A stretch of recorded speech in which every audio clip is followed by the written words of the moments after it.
Welcome to Drink Beer, Think Beer, the podcast that gets to the bottom of every pint. I'm John Holl.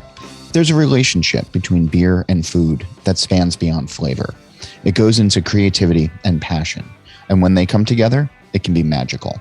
Travis Zeilstra of Montana's By All Means Brew Lab is here to explain.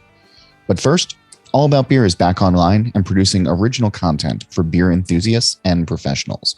Visit allaboutbeer.com to see the latest. And if you want to support us in that endeavor, we've set up a Patreon for both readers and professional companies in the beer space. And you can check out patreon.com/allaboutbeer to learn more. And for more audio content, search All About Beer on your podcast platform of choice and listen to the shows that are now available. We're able to bring you this show each week thanks to the companies that support independent journalism in the beer space. You can learn more about our surprisingly affordable rates by emailing sponsor@beeredge.com. Speaking of that, today's episode is sponsored by the Harpoon Brewery. Did you know that Harpoon IPA is New England's original IPA? Brewed in Boston and Vermont for decades by their employee owners. Hoppy, crisp, perfectly balanced. Harpoon IPA, New England's original IPA. You can visit harpoonbrewery.com to learn more. And are you headed to Colorado for the GABF? You should check out the Denver Rare Beer Tasting on October 7th. It's an incredible afternoon of beer passion featuring America's top craft breweries pouring rare, exotic, and vintage brews to benefit the Pints for Prostates campaign. This is truly a bucket list event for a great cause where you get to try beers you won't find elsewhere. And you can meet the men and women who brewed them. For more information, visit pintsforprostates.org. I met Travis Zeilstra more than a dozen years ago at the first SAVOR event in Washington, D.C. He was pouring beers for the brewery he worked for at the time, and we struck up a conversation about beer and food, natural given the event, but it stuck with me for quite some time. He's done his turn in kitchens and preparing menus and thinking about the way flavors interact and can delight. And now, as the head brewer of By All Means Brew Lab in Billings, Montana, he can think about how the beers interact with the food offerings and how he wants the beers to present after turns with various ingredients and in wood. Ever thoughtful and passionate, there's a lot to dive into, so let's do just that. Here's our conversation. When you first decided that you wanted to have a career in beer, what was the impetus? What was the spark that was ignited that you said, yeah, this is what I want to do? So it was, for me to get into the beer industry was complete accident. And so I went to culinary school, and it was a 2-year program in Portland, Oregon, and then moved back to Billings, Montana, where I currently reside, and was working in a kitchen for one of the, founding local, really kind of farm to table restaurants many, many moons ago. And I had befriended, one of the kitchen staff, and he was also part-time assistant brewer at Montana Brewing Company in downtown Billings. And he decided that he wanted to move to Colorado. And so we were having a conversation. He was bringing in homebrew, and he was like, "Hey, if you want to learn how to make beer, why don't you throw your name in the ring, and I can at least get you an interview." And so, being fresh out of culinary school, kind of looking at the whole culinary scene, it was very intriguing, and I took the chance, applied, and was accepted for the job. It was just a part-time gig, mostly manual labor, and I would work both in the kitchen during the week and in the brewery when I had time. And it was kind of more towards where my mindset was, and what I mean by that is, I was going to ask, science, and it was a little bit more in depth, and not that culinary isn't. It was just at that time, it was I just got really nerdy and just kept following that And so that's how it happened. Eventually, I switched roles and was full-time assistant brewer and part-time in the kitchen at Walker's Grill. And then,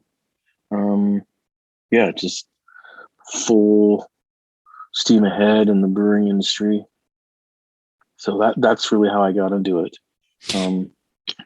A couple years later, I had to get out of it just because my role was diminished. Just they wanted to cut back on the brewing side, so I went back into the culinary field for 3 to 4 years, and then jumped back into the brewing scene when I had the opportunity.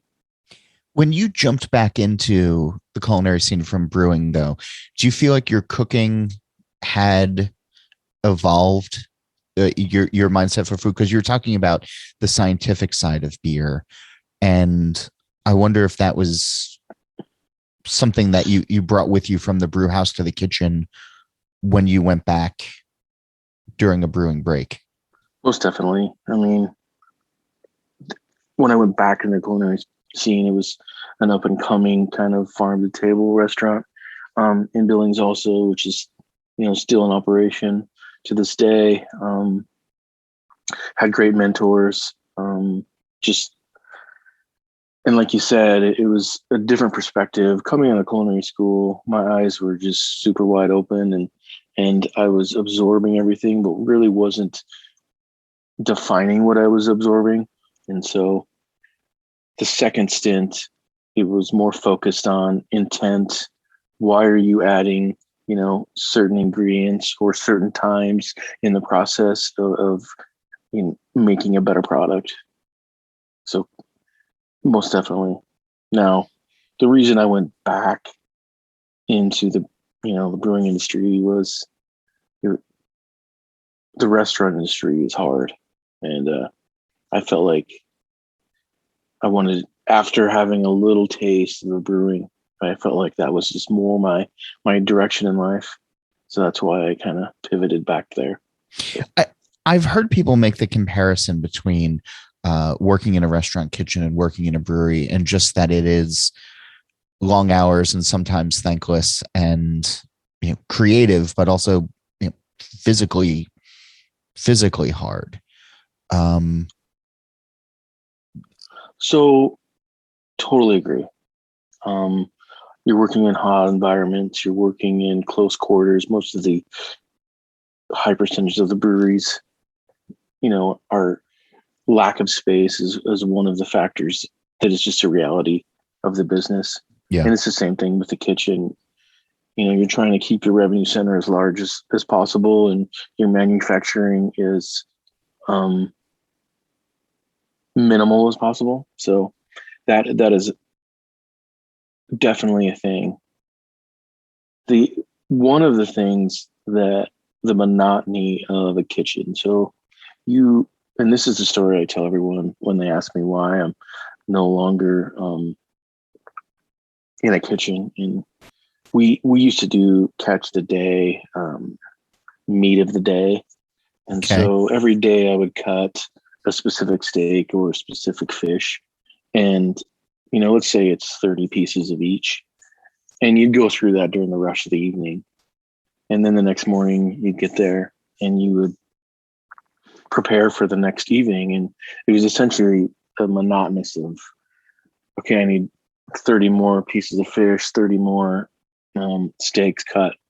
And even though on a nightly basis, there is this appreciation from the customer, the sense of accomplishment kind of got lost.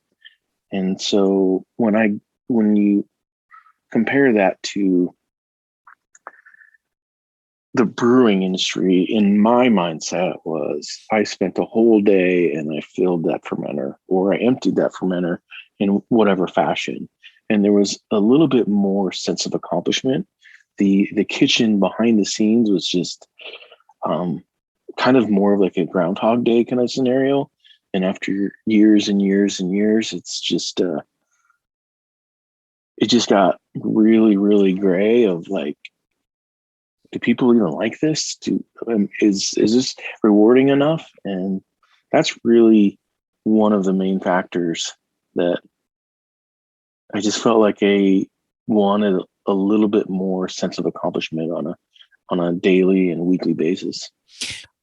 It's interesting because you describing cutting the meat, or that monotonous and gray, and this hasn't been a lot of conversations, but I've definitely had conversations with brewers that have fallen into, I wish I was doing something else, but our hazies sell really well and I need to make hazies all the time because that's what, and that spark is sort of out of them when I'm having these conversations as well. You can fall into that trap, I imagine, in brewing as well, if you're sort of stuck in that, it's Tuesday, it's prime rib night, that kind of thing. Honestly, that sense of accomplishment scenario that I explained to you, is really simplistic. And when you think about, let's say, any industry you're talking about, a car industry, they want to release new cars every year, but at the end of the day, they have flagships, and it's the same thing with the breweries and also with restaurants. Is you have to realize that there are stuff that you have to do because that's your gravy. That's what turns on the lights, for a cliche, but and it's it's mentally hard, and there's a lot of monotony to a lot of industries, and we wish there was a little bit more creativity and a little bit more fun. I think it's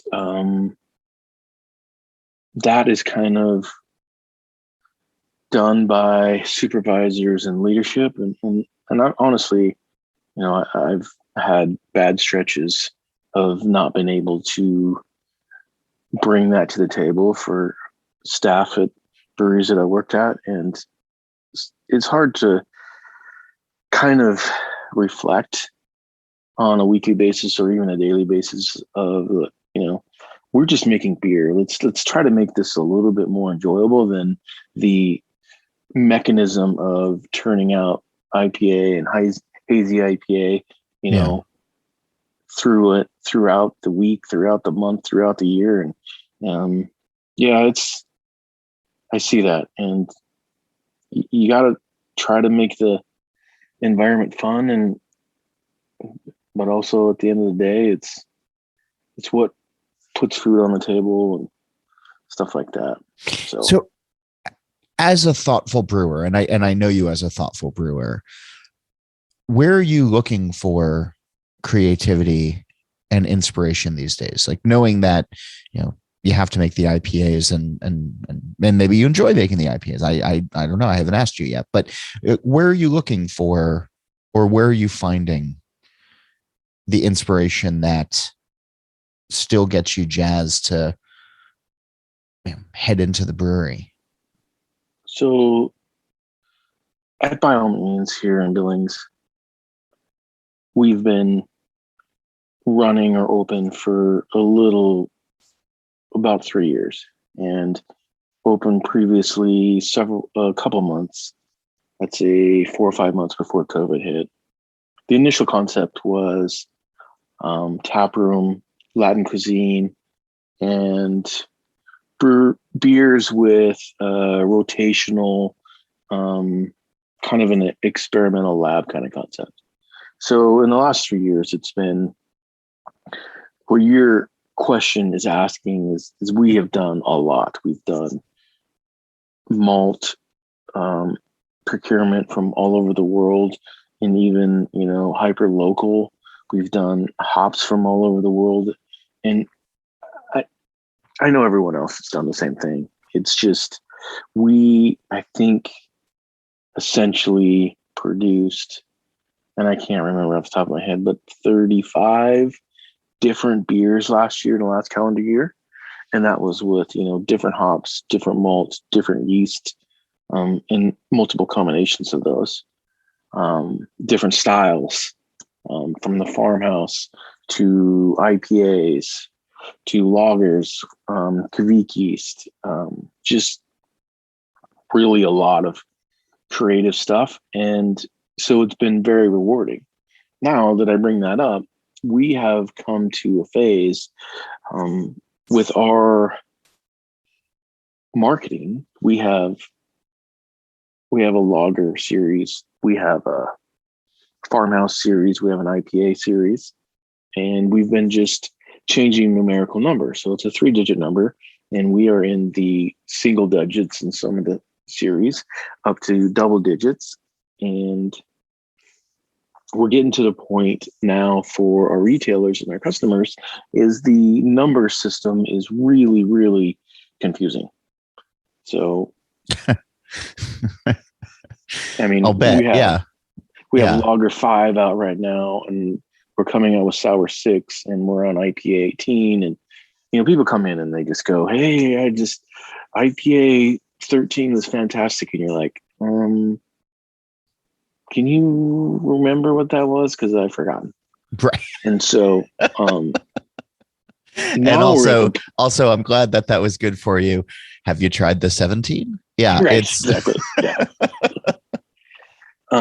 So we're now in this evolution of the business of paring it back and kind of focusing on what the customers really like, whether it was in velocity or comments coming back. So back to an earlier question of the monotony of it. Now, we've been very lab centric and exploring different things and trying to try new things. Now we're narrowing and coming to essentially what people really want and get into a repetitive mode of maybe taking IPA 13 and putting some sort of name to it and focusing on that. So, I mean, and that's also got to help with distro as well, right? Because once you get out there, the numbers are going to be tough to. Yes, tough it's to all. track. It's just, it all sounded great on paper. Where you're hoping to get to volume 99, but we've done a lot of IPAs. Like I said, we're on 18, and we're brewing 19 tomorrow. Cool. But there's only so much. There's not 99 versions of IPA. I mean, in theory there is, but the consumer can't really differentiate that. So we're at that point of refocusing. Now, another thing that we've in the creativity part is we have 5 fooders at By All Means, which in my career, I've never dealt with them. So we brought those online late 19, early 2020. And now we just released one 6 weeks ago. And today we're packaging our second one. So that's where we have this really fun creativity outlet. And it's just at the very tip of the iceberg. So there's some people are going to hear this podcast and be, somewhat of like, I wish I was in that position. I mean, we're in a really good position on the creativity side. More in just a moment. But first, thanks to the companies that help keep us on the air. If you'd like to help out the show, you can reach out to sponsor@beeredge.com. And today's episode is sponsored by the Harpoon Brewery. Did you know that Harpoon IPA is New England's original IPA? Brewed in Boston and Vermont for decades by their employee owners. It's hoppy, crisp, and perfectly balanced. Harpoon IPA, New England's original IPA. Visit harpoonbrewery.com to learn more. And are you headed to Colorado for GABF? You should check out the Denver Rare Beer Tasting on October 7th. It's an incredible afternoon of beer passion featuring America's top craft breweries pouring rare, exotic, and vintage brews to benefit the Pints for Prostates campaign. This is truly a bucket list event for a great cause where you get to try beers you won't find elsewhere and meet the men and women who brewed them. For more information, visit pintsforprostates.org. And now let's get back to the conversation. I want to jump back to something else that you said, and then I want to jump back to wood. But with malt, bringing it in from around the world, certainly where you are in that part of the country, there's no shortage of grain, and even some local options as well. I remember visiting Montana a couple of years ago and just being absolutely smitten by how many red ales and brown ales and Scotch ales and all of these great malt forward styles were available at the various breweries. And granted, I wasn't in Billings, so I don't know how it is in your area. But again, being a East Coaster painting with a broad brush, I imagine being in the breadbasket has to inform some of the beers and just sort of push people towards that's what they want to drink. Is that a fair characterization? Yeah, it's totally fair. And it is out of the norm in Montana that honestly, Scotch ale is probably, or brown ale is probably the number 1 or 2 styles consumed, on a per capita basis. You go to other markets and you say, this is our horse, which sells. Yeah. And people just like, what are you talking about? Like, where's your IPA? Stuff like that. And it's there's a different here, and I can't really put my finger on why. But people really like the malt forward beers in Montana, and for the experience of, by all means, IPAs are our number ones. But and in Eastern Montana, beers tend to be on the wheat beer spectrum of styles. So kind of a little lighter on the eastern part of Montana. As a brewer, though, is that fun to have that license or that consumer permission to be messing around with malts, as opposed to, again, I in talking with brewers, it's always, well, what's your new IPA? What's your new, but having a built-in customer base that's receptive to malt forward styles and looking for them and interested in them. Is that a fun challenge for you as a brewer? So me specifically, I tend to consume the malt forward beers more so than IPAs. Yeah. We'll go in with a group of brewers, and you know how it is. They're all standing in line. They're looking at the chalkboard or whatnot, and they're just, I'll have that IPA and that IPA and the hazy IPA. And I'm the guy that'll go, hey, let's do that Scottish ale or brown ale or mild. And if it's really hot out, let's go to a Pilsner or something.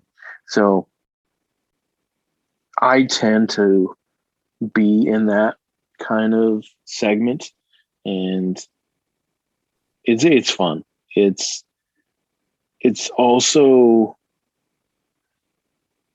kind of unfulfilling, especially when you release a beer of that kind of genre and the velocity isn't there, and you kind of go, man, people are just missing out. And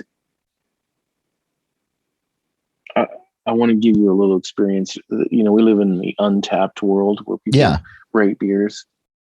And one of the things that really blows my mind is when we do a malt forward beer, someone will taste it, and when they comment, they're like, this really isn't my jam, but this one is really good. And then they give it 2.5 stars, and you're just like, huh. like, what can I know we live in this IPA world, but it's just Yeah. kind of like, it's crazy. And Why do you read those? I don't know. I think it's just, I don't take any of it to heart.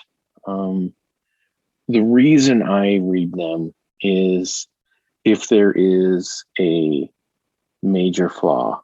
Like if someone posts on there, this is sour or whatnot, some sort of bad descriptor for a beer, I Yeah. like to reach out to them and say, where did you get that? Can you give me the package date on it? Um, I feel like sometimes the screaming on that app, they're just looking for someone to interact with them and say, let's get that fixed. That is the main reason. And then sometimes you just get caught in the doom scrolling of like, this is, we're talking about beer here. This isn't, Is it only the bad reviews, or do you take, if somebody says something nice, do you take that to heart, or is it really? I just know as an author, like when people post about the books, I always remember the shitty things people have to say and not necessarily the good ones. Are you able to take the good out of those, or is it really just doom scrolling? I think, what the human element is when we get a good review or someone says, way to go, and they rate it high and they have good comments. I'm really looking for the both of someone commenting and rating, because someone just putting ratings down, it's just kind of checking a box in the world that we live in and not really embracing the beer. But if someone gives it an above average rating and have good comments, the human element in me is like, that person really knows what they're talking about. Yeah. I you kind of validate the individual more than the beer that they're talking about. And you're like, if I see anything, if I can remember this person's name and see anything in the future, I mean, I'm gonna hone in on their comments and their ratings. And that's not even good either. You're just cherry picking, from the good and assuming that those are better raters than the other. So it's a no-win situation. Do you evaluate other people's beer, professional beer? I do, but it's personal. I've been in this industry long enough, and people in the region, recognize who I am. And if I go into a brewery venue, it usually ends up where they bring me beer, and they're usually super excited about it, as they should be. And they just stand there and kind of stare, right? And they're Right. like, what do you think? And you cheer them on. And if there's something, wrong with the beer, you just talk about it in a positive way. And that's hard, but I try to just keep it all personal and drink the beer and Yeah. have a good conversation. But unfortunately, some positions, they really want to know your opinion. Yeah. And it's a tough position to put people in, but it's part of the job. I want, I want to empower these, these fellow brewers that are, in the region to just at least ask me. I mean, I feel honored, but just I try to answer them in a positive way if need be. And if it's got some flaws to it, I do it in a positive way of like, hey, what do how do you do this step? And they can explain it to me, and it's like, this is how we do it. I think maybe if you want to come by and check out the place, we'd love to give you a tour and show you how we do things. Just kind of stuff like that, not necessarily finger point. Yeah. You know. But it's a fun dynamic, and sometimes it's awkward.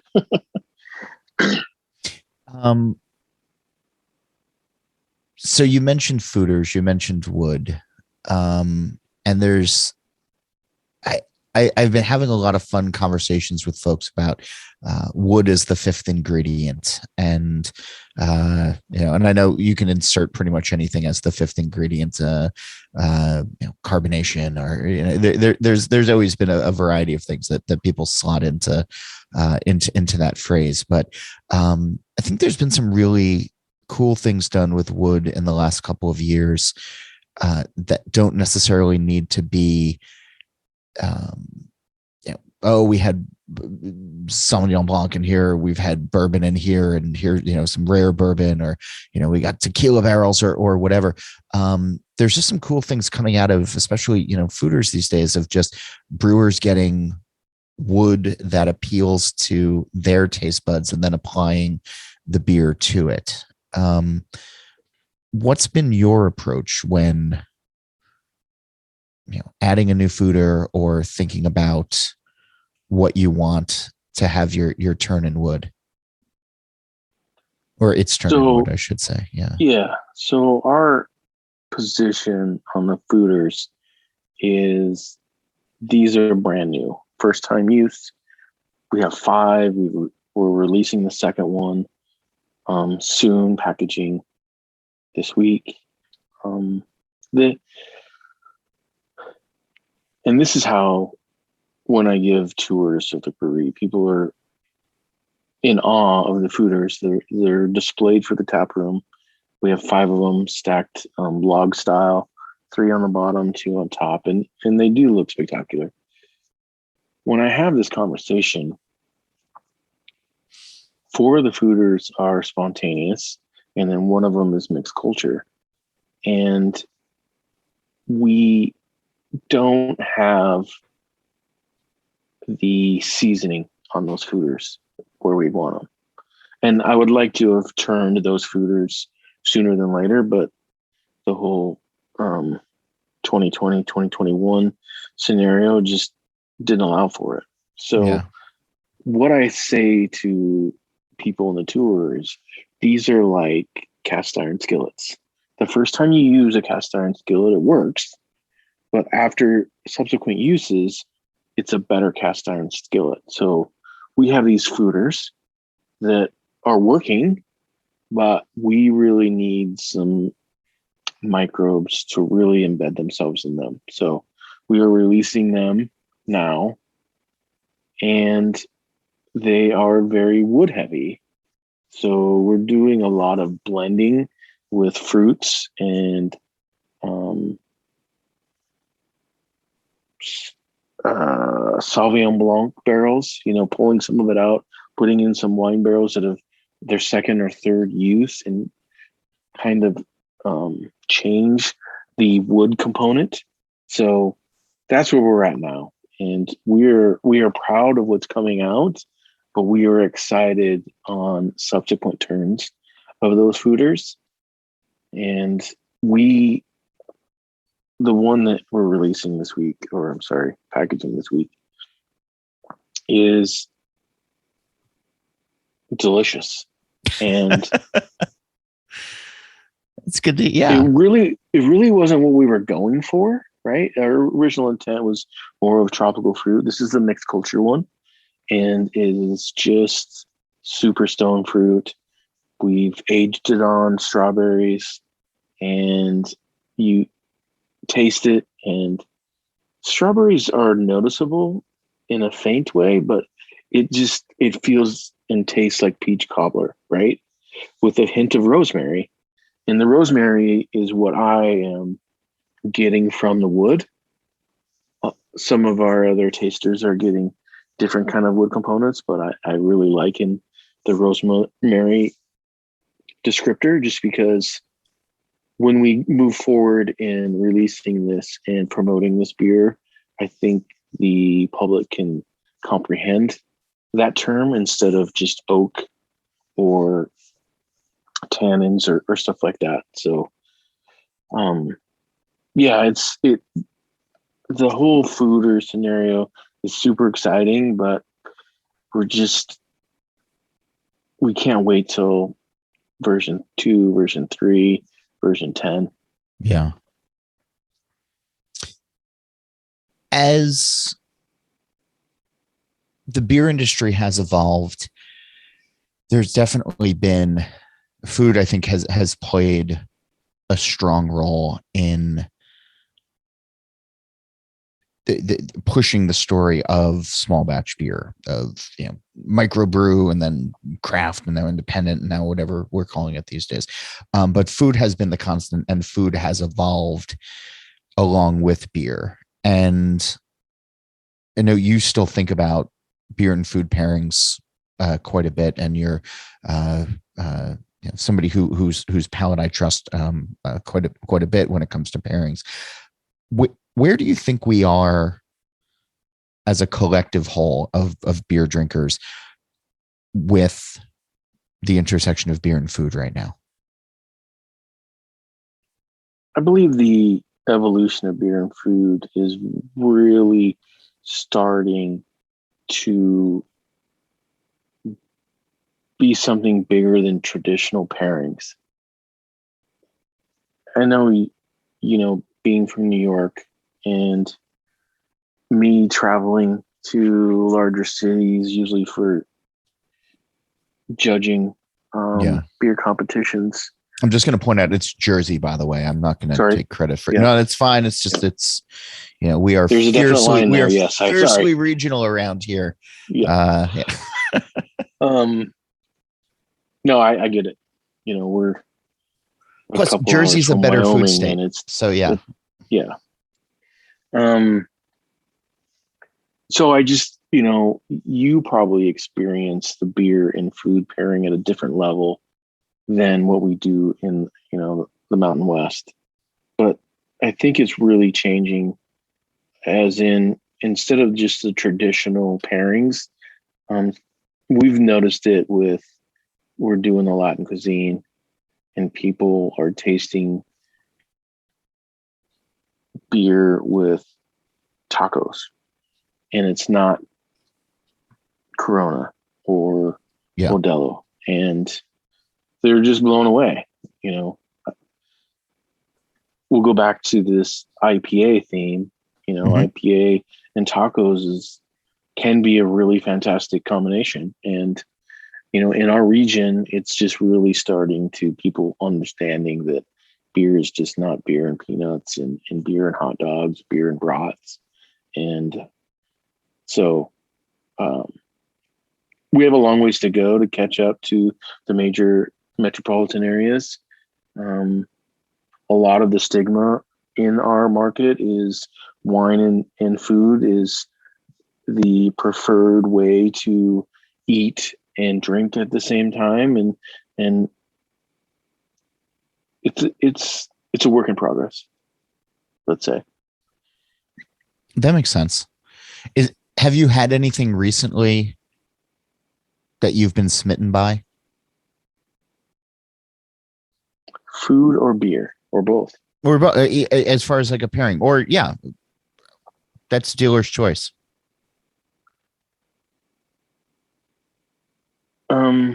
Smitten by. Or insert your own.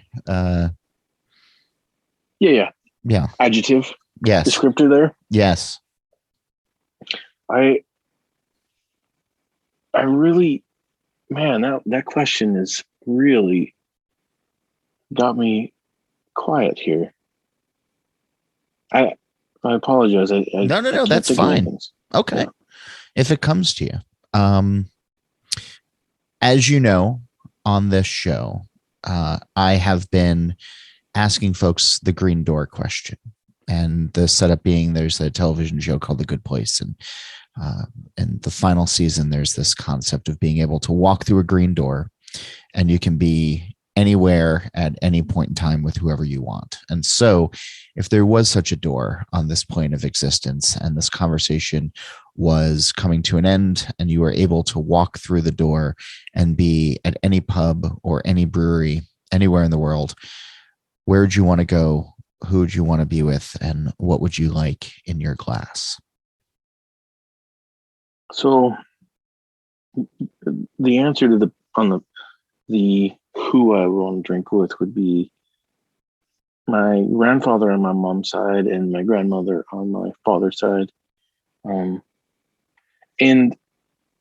the reason for it is I have so many more questions that I didn't get asked.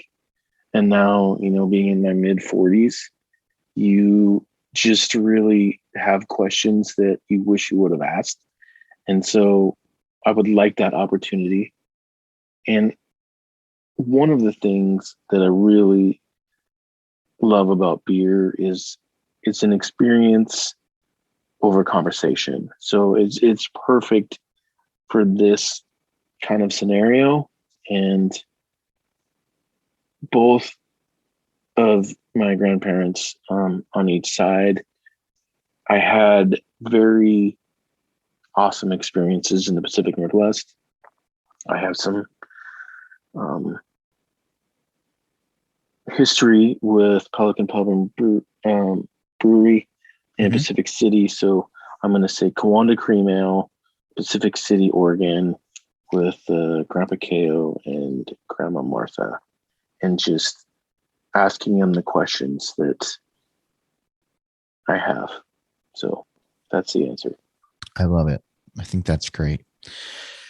It has been too long since we have had pints in person, my friend. So I hope that in the coming months, if not sooner, we're able to do that, because it's always a good time. And I really appreciate you being on the show and sharing your insight. And I'm going to encourage everybody, obviously, to get out to Billings if they're able, because I've always enjoyed drinking your beer, and I think everybody else will too. So thanks for doing the show this week.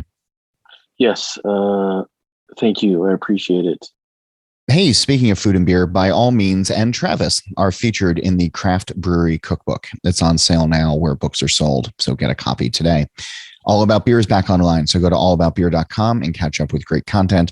And you can always keep in touch with me. If you have questions, comments, guest suggestions, you can email me. It's John Holl, that's JOHNHOLL @beeredge.com, or you can get with me on Twitter at John_Holl. Go check out beeredge.com for our This Week in Rauk Beer and Defend Pilsner merch. You can follow along on social media at The Beer Edge.